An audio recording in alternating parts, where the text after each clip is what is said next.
Hi, Duart Botha is the name, prompting is the game. Most people ask AI questions. The people who get better results don't. They assign roles. A typical prompt sounds like this: help me write an email, or explain this topic, or give me some ideas. And sometimes it works, but the results are inconsistent because the AI doesn't know how to think about the task. When you ask a question, you leave too much open. But when you assign a role, you change how the AI responds. Instead of guessing, it works from a defined perspective. Here is the shift.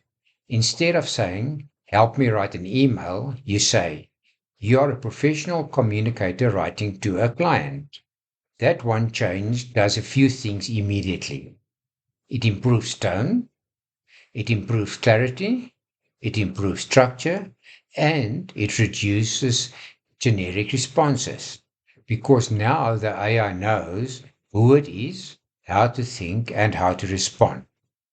And this is just one part of a bigger structure.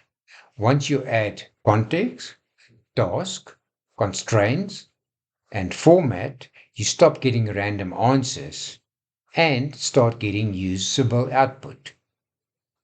A weak prompt, for example, is write a LinkedIn post about AI.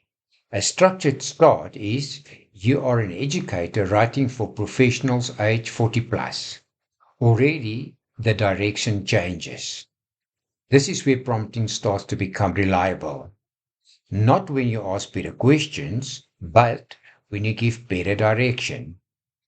If you want to see the full structure behind this, not just a role, but how context, constraints, and format all work together, you can download the guide below. It walks through it step by step.